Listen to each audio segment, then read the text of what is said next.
get your mo.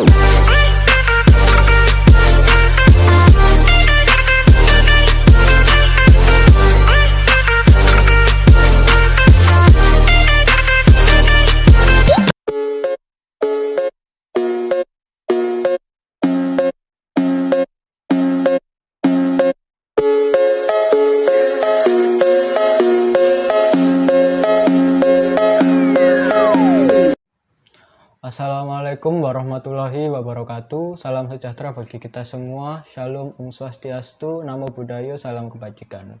Awal kata saya ucapkan salam kepada yang terhormat Ibu dosen dan kepada semua teman-teman. Perkenalkan, nama saya Arjuna Permadi Asdi Putra dengan NIM 6321010800020. Saya mewakili teman-teman kelompok 4 memberikan pembukaan materi mengenai Marine Bentos. Berikut saya perkenalkan kelompok kami. Yang pertama, Rivaldi Augusta Putra, Atta Rahardino Darmawan, Erlangga Soni Widiharsono, Rizka Oktaviani, Veronica Mayang Lolita, dan Puji Eka Sri Lestari. Kemudian, dalam video ini kami membahas 4 poin pembahasan mengenai Marine Bentos, yaitu pengertian Bentos oleh Veronica, peran positif dan negatif Bentos oleh Rizka dan Puji, cara menanggulangi peran negatif oleh Elang dan Aldi, dan cara melestarikan Bentos oleh Atta. Sekian pembuka dari saya, terima kasih.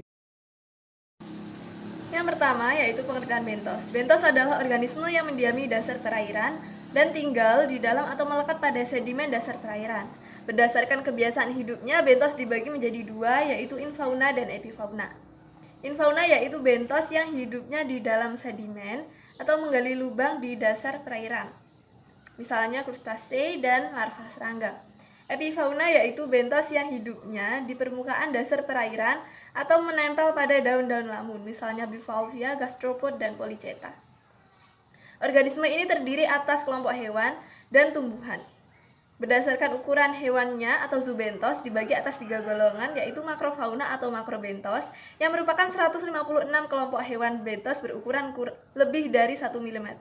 Meiofauna atau meiobentos merupakan kelompok hewan bentos berukuran 0,1 sampai 1 mm. Mikrobentos merupakan kelompok hewan bentos berukuran 0,1 mm. Contoh spesies bentos yang ada di lautan adalah Planula woolerstorfi, Ulfigerina peregrine, serta teripang, bintang laut, dan karang atau koral.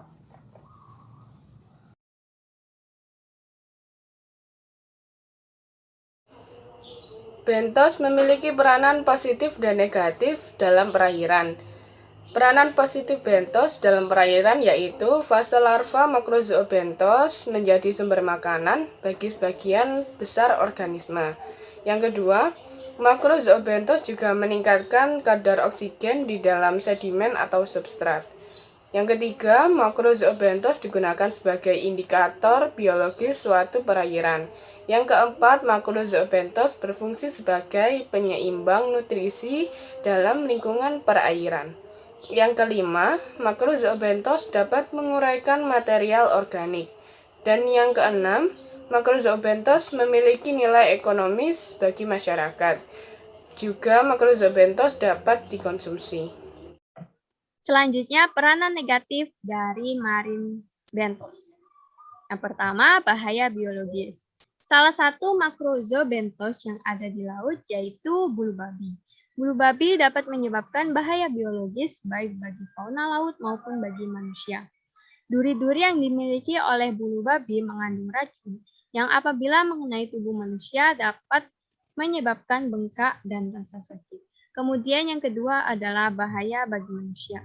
Karang merupakan salah satu marine bentos yang berukuran makro yang berpotensi menimbulkan bahaya bagi manusia. Karang-karang masif yang merupakan karang berbentuk padat dan keras serta karang mati dapat menyebabkan luka gores pada tubuh manusia yang berenang di dekatnya. Kemudian yang ketiga mengandung racun. Marine bentos kelas bivalvia berpotensi mengandung racun yang apabila dikonsumsi manusia dapat berbahaya bagi tubuh. Hal tersebut karena kelas bivalvia atau kelompok kerang-kerangan merupakan filter feeder. Logam berat seperti timbal yang ada pada perairan akan turun dan mengendap pada dasar perairan kemudian membentuk sedimen dan akan menyebabkan organisme yang mencari makan di dasar perairan seperti kerang memiliki peluang yang besar untuk terpapar logam berat tersebut.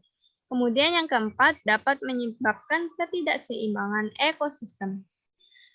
Kepadatan vegetasi lamun, kerapatan yang tinggi, dan kandungan substrat yang tinggi menyebabkan tingginya kepadatan dan dominasi makrozoobentos di suatu wilayah perairan. Hal tersebut dapat menyebabkan ketidakseimbangan ekosistem suatu perairan, mengancam biota laut yang lain, dan menurunkan keanekaragaman hayat.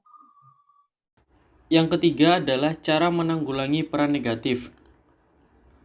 Yang pertama ada bahaya biologis. Bulu babi dapat menyebabkan bahaya biologi bagi fauna maupun manusia. Cara menanggulanginya yaitu dengan mengenakan alas kaki saat menyelam atau saat melakukan kegiatan di air karena dapat melindungi dari racun. Kemudian yang selanjutnya ada bahaya bagi manusia. Karang masif yang keras dan padat dapat menyebabkan luka gores. Cara menanggulanginya bahaya tersebut yaitu dengan memakai pelindung kaki dan berhati-hati saat melakukan olahraga berenang, snorkeling, surfing maupun diving. Cara menanggulangi dampak negatif yang selanjutnya yakni apabila mengandung racun, contohnya pada kerang-kerangan seperti bivalvia. Nah, bivalvia ini berpotensi mengandung racun apabila dikonsumsi. Cara menanggulanginya yakni dengan cara mengolahnya secara baik dan benar supaya potensi racun yang terdapat dalam bivalvia ini hilang dan aman untuk dikonsumsi oleh manusia. Kemudian, bentos memiliki efek negatif mengganggu keseimbangan ekosistem. Menurut Seegers, tahun 2021, kepadatan vegetasi lamun, kerapatan yang tinggi, dan kandungan substrat yang tinggi menyebabkan tingginya kepadatan dan dominasi makrozoobentos di suatu wilayah perairan.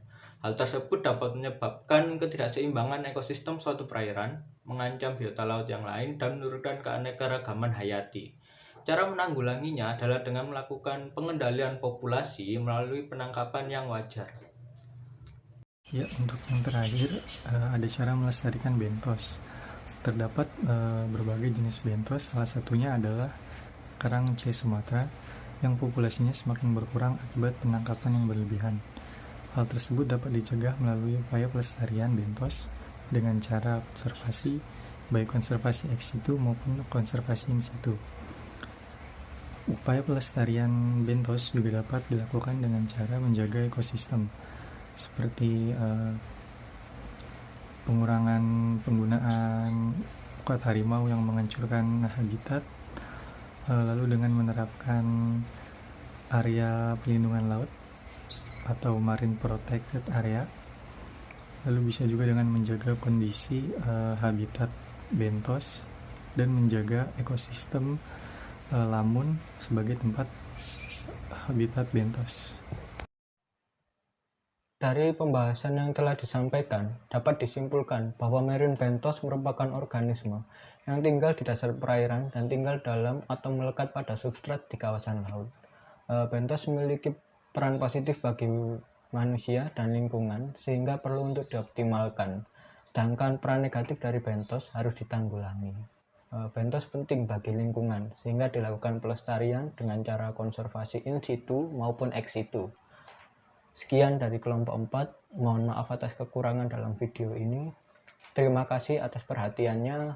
Wassalamualaikum warahmatullahi wabarakatuh. Salam sejahtera bagi kita semua. Shalom, Om Swastiastu, Namo Buddhaya, salam kebajikan.